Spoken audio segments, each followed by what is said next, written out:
Okay, what's your typical volume increment look like? I drew it as a cube. Why would I do such a thing? Well, because your typical volume increment is this.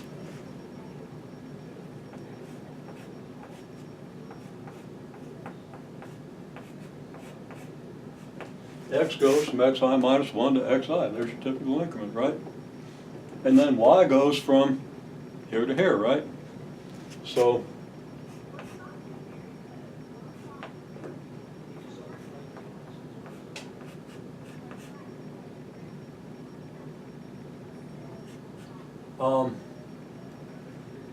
and you know, on my less thans, I'm being careless. On my less thans, should be less than or equals.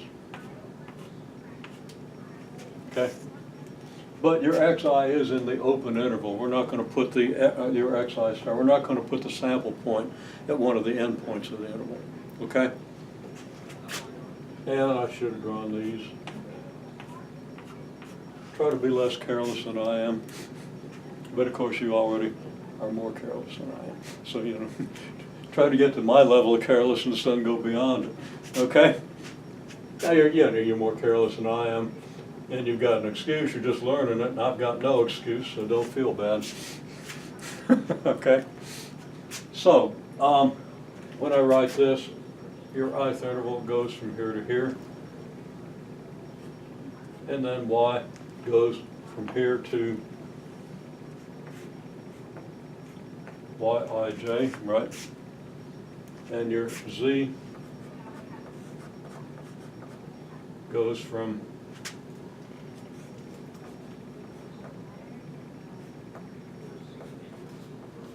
ij k minus 1, that's really a funky looking z there, to z ij k, right? And this does give you a cube, okay? In 3 dimensions, it's like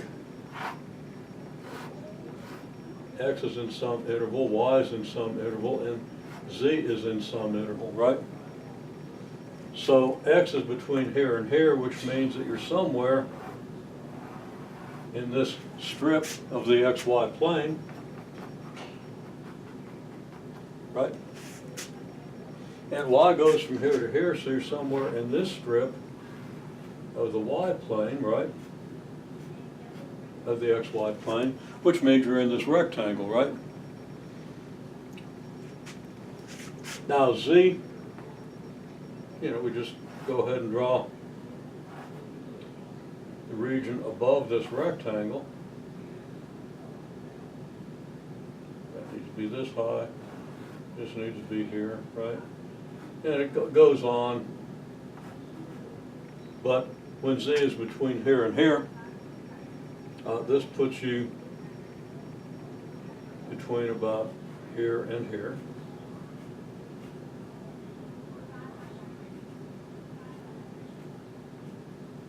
And here's our region, okay?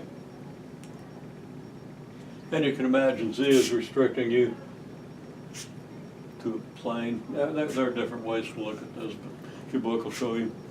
Get on the internet, you see all kinds of different ways to represent it. But that should be pretty clear. Okay? Now, what are the dimensions?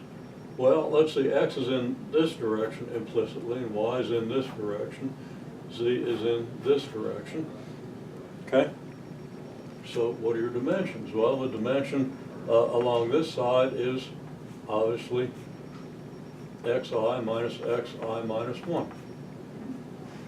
Okay?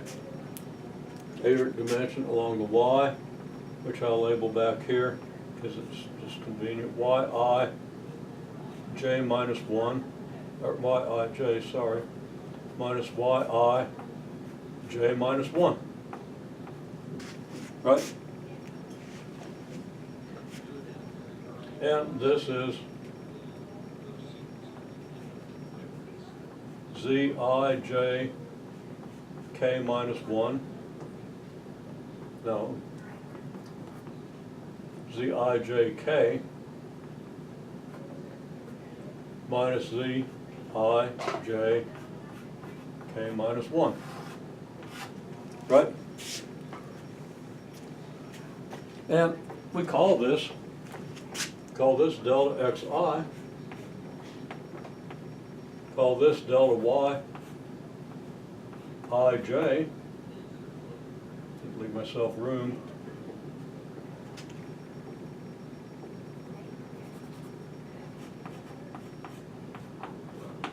and now it's smudged and you can't read it, and this is your delta z. Don't have a good place to write it, I need a bigger picture, okay? But that's what it is. I'm going to redraw it bigger on a new board, but we get the idea, right? Okay, and what's the volume? Well, it's this times this times this. Not because it's a formula, because it's cross-sectional area times altitude, right? Right. Okay? Well, that's kind of a formula, but it's more a concept, because it's more general.